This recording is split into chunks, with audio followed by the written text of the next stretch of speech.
last video, we asked the question, why did Christopher Columbus want to find another route to Asia, or more specifically, to India? I saw that video. He wanted spice. What's that? We put spices on our foods to make them taste better or last longer. You know, like salt or pepper? Why couldn't he just go to the store? Where do you think the store gets it from? A factory? Right. And where do they get it from? Salt is dug out of the ground, and pepper comes from a plant. Salt is fairly easy for people to get, but pepper plants only grow in certain parts of the world. None of those places were close to Columbus and the other people in Europe. To get pepper to Europe, it had to travel over great distances of land. Someone would buy the pepper close to where it was grown, travel a bit, and sell it to someone else. That second person would travel a bit again and sell it to a third person, and so on. If people could get pepper and other spices this way, why did they need another route? Well, one of the reasons is that spices were really expensive. I mean, like, really. They were bought and sold many times before making it to the plate in someone in Europe. Every time something was bought and sold, the price went up so that everyone along the spice trade route would make some money. So Columbus wanted cheaper spices? That's definitely one of the reasons he wanted a sea route to Asia.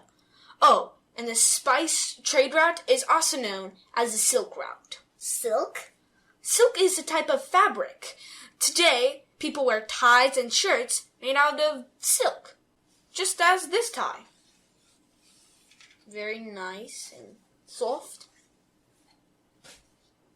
Silk comes from the cocoon of certain types of moths. We call these little guys silkworms. Anyway, silk used to be really expensive, just like Asian spices.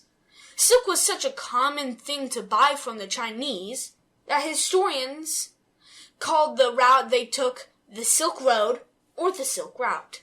Here's a map of the route. That's a long road. It wasn't exactly a road like we think of roads today. That's why the term Silk Route is probably used more today than Silk Road.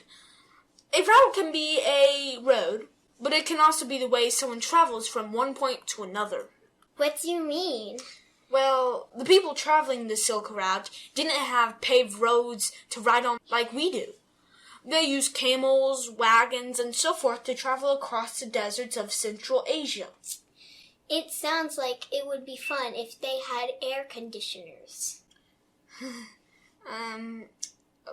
About that. There were no air conditioners. Though, it was a good way to make money. Sometimes a lot of it. But it wasn't exactly a fun way to do it. In fact, it was a lot of hard work, and it was dangerous. Dangerous? Danger! Danger! Yeah, the desert was hot. So much so, they tried not to travel during the summer. It was difficult to carry enough food and water, so people traveling easily got hungry and thirsty. And there were bandits along the way who wanted to steal the stuff the merchants were carrying. That sounds scary. I don't want to travel on the Silk Road. Me either. So, Columbus wanted to buy things direct to make the prices cheaper. But there was another reason to find a sea route to Asia. What's that? The Ottoman Empire. Ooh, you mean these? No, not really. The French called it an Ottoman because the thread they used came from the Ottoman Empire. Oh, that's pretty cool.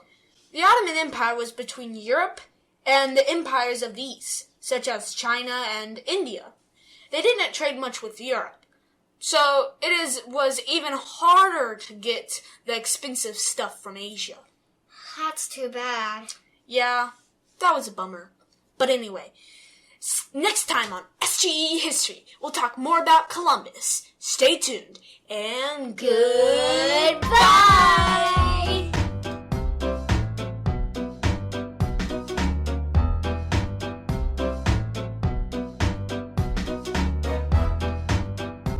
This is the content you want to watch, so subscribe. And hit the bell. If you want to watch episode 1 of SGE History, go in the link below.